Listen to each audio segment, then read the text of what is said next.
General knowledge and current affairs. ఈ క్రింది వాటిలో సరైన వాటిని గుర్తించండి. భారతదేశ అత్యున్నత పౌర పురస్కారమైనటువంటి భారతరత్నను ఫిబ్రవరి 9, 2024 వరకు 51 మందికి ప్రదానం చేయడం జరిగింది. 57 మందికి ప్రదానం చేయడం జరిగింది. అలాగే ఇప్పటి వరకు భారతరత్న అవార్డు మరణాంతరం 16 మందికి ప్రదానం చేయడం జరిగింది అన్నారు. ఇది 53 మందికి ప్రదానం చేయడం జరిగింది ఇప్పటి వరకు భారతరత్న మరణాంతరం. భారతరత్న అవార్డును ఒక సంవత్సరంలో గరిష్టంగా 3 ప్రదానం చేస్తారు. కానీ 2024 సంవత్సరం గాను మొత్తం 5 భారతరత్న ప్రకటించడం జరిగింది. 1999లో గరిష్టంగా 4 భారతరత్నాన్ని ప్రకటించడం జరిగింది. 3, 4, 5 రైట్లు, ఆ పైన 2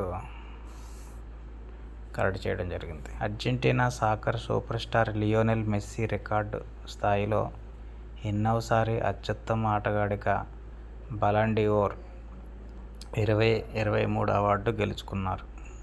అంటే 8వసారి. ఈ క్రింది వాటిలో సరైన వాటిని గుర్తించండి.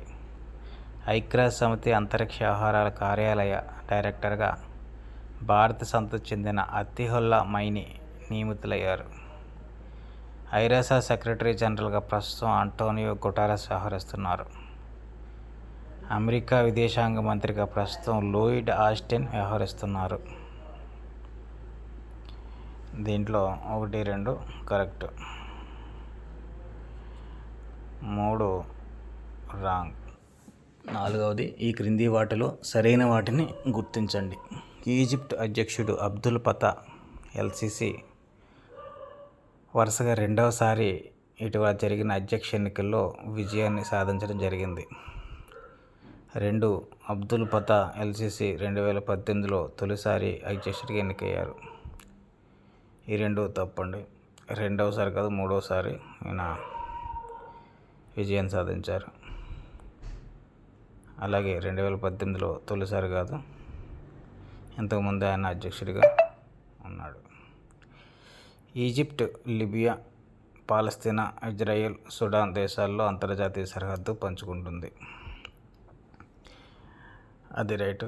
ఈజిప్ట్ దేశ ప్రధానమంత్రిగా ప్రస్తుతం ముస్తఫా మద్వాలి వ్యవహరిస్తున్నారు. ఇది రైట్.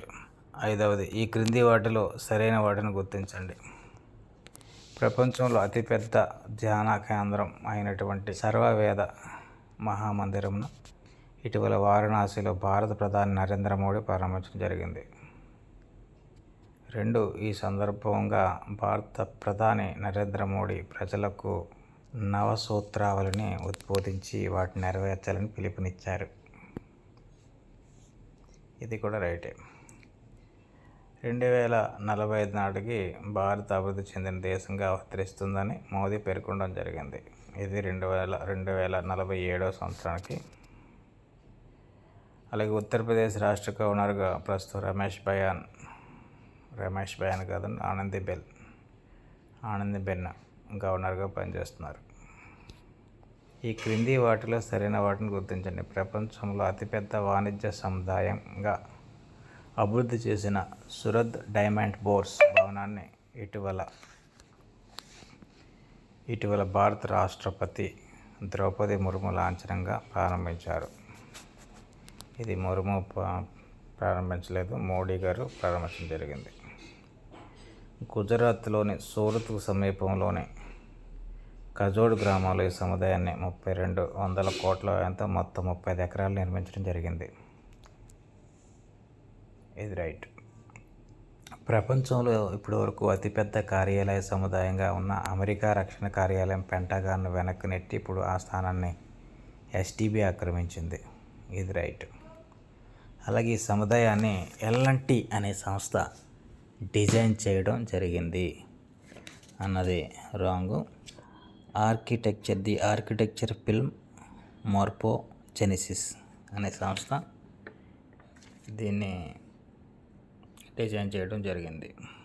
అలాగే ఈ క్రింది వాటిలో సరైన వాటిని గుర్తించండి.